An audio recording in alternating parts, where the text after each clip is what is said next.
You know, on the surface, this looks like a story we've heard before. One man trying to save his home. But when you peel back the layers, it becomes something else entirely. It's the story of one man taking on what he calls a foreclosure machine. This huge, complex system of financial players, law firms, and venture capital. Really, this isn't just a legal dispute. It's a true David versus Goliath battle against a web of interconnected interests. And the whole thing really kicks off with this pretty stunning admission. And get this, it's from the lawyer on the other side. Now, he wasn't trying to help. It was just a candid observation that, honestly, cuts right to the very heart of this conflict. It makes you ask a huge question right from the get-go. What happens when getting justice depends less on the facts and more on your superior command of a specialized legal dialect? So, let's meet the guy at the center of all this, Jeremy Bass. And at the heart of the fight is his home, right there in Lewiston, Idaho. For him, this was never just about a piece of property. It's about taking a stand and challenging a process that he believes was fundamentally, deeply unfair from the very beginning. Now, Bass has a very specific way of framing his opponent. He argues this is not a simple case against one bank. No, he describes it as a foreclosure machine, a whole network of servicers, trustees, law firms, and buyers who he claims all operate together in this coordinated ecosystem that's just systematically stacked against homeowners.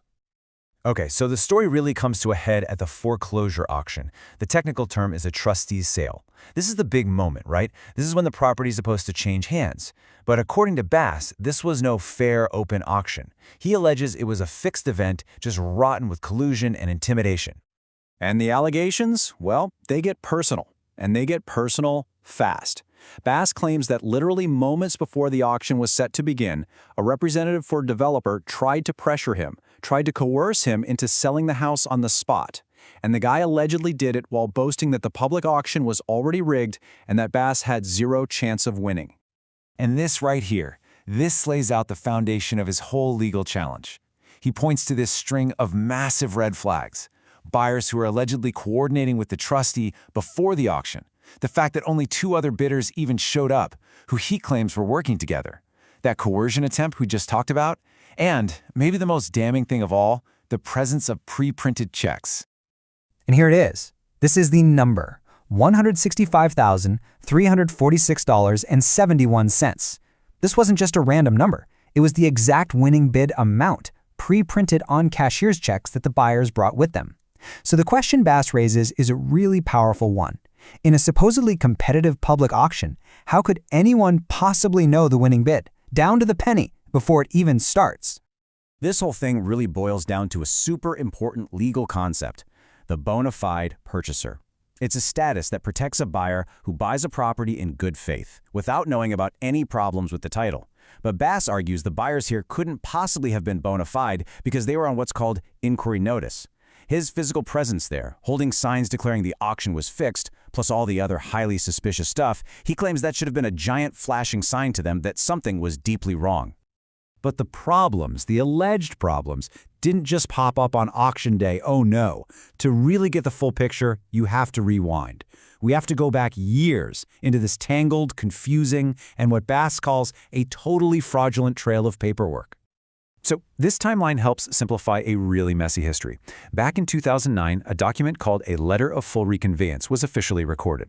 Now that document typically means one thing. A loan has been paid off, it's done. But then, years later, the foreclosure goes forward based on that same original loan. And then it gets even weirder. In 2021, Bass alleges that the loan servicer, Carrington Mortgage, tried to get him to sign a whole new set of loan documents, but backdated 9 years to 2012. He refused, basically calling it an attempt at mortgage fraud. This whole situation creates what Bass calls the dual deed dilemma. It's like having 2 different sets of rules for the same game. On one side, you have the officially recorded deed of trust with Bank of America, the one that was supposedly paid off in 2009. But on the other side, you have the loan being serviced by Carrington, which is based on totally different unrecorded terms. He argues the foreclosure was based on the wrong document entirely, which would make the entire process legally void from the very start. So you have to be asking, how does something like this even happen? Well, to understand that, Bass argues we need to zoom out and really look at the network of companies that are involved. This is where that concept of the foreclosure machine really comes into sharp focus. So here are the main players. You've got the lender, the servicer, the trustee who's conducting the sale, and the law firm that's representing the venture capital companies that bought the property. Now on paper, sure, they're all separate companies with their own distinct roles. but Bass is arguing they are way more connected than they appear. And here's the glue, the connective tissue. The law firm for the trustee and the law firm for the buyers, both members of the same industry group, the American Legal and Financial Network, or ALFN. And guess what? Executives from the loan servicer, Carrington, they're also frequent speakers at ALFN events. Bass says this isn't a coincidence. He argues it creates this cozy, efficient system where people who are supposed to be adversaries are all friendly, which compromises the impartiality of key players, especially the trustee, who is legally required to be a totally neutral party. So all of this brings us to the immense personal challenge that's sitting right at the center of this story. Because in facing this complex machine, Bass found himself completely, utterly alone, forced to try and navigate a legal labyrinth without any kind of guide. He actually describes his status as perforce pro se. Now, that's not the same as just choosing to represent yourself. It's a legal term that means you've been forced to do so because, for whatever reason, you simply cannot find a lawyer willing to take your case. And this number, it's just staggering. Bass claims he contacted over 100 law firms across 3 different states, Idaho, Washington, and Oregon, and the response was almost always the same. Sorry, we have a conflict of interest. He alleges that this is actually by design, that the big banks spread their contract work so widely that it effectively blocks homeowners from ever finding representation. And, well, fighting alone has serious consequences. In a court hearing, the district judge actually admitted that because she was short on time, she had only given his filings, the ones containing all his key evidence about the rigged auction and the messy paperwork, she had only given them a cursory look. For Bass, this was just devastating. It was a sign that all of his arguments were being dismissed without ever being fully heard. So ultimately, the appeal that Bass filed with the Idaho Supreme Court is about so much more than just his house. It's a direct challenge to the fairness and the accessibility of the legal system itself, especially for people who are forced to try and navigate it all on their own. And this brings us right back to where we started. His appeal basically argues that his case was lost not because the facts were weak, but because he couldn't speak the specialized legal dialect of the court.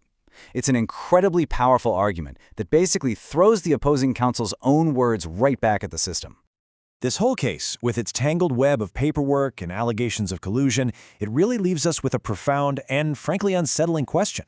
When the legal system becomes a machine so complex and so insular that an ordinary person has no chance of navigating it alone, then who is justice actually for?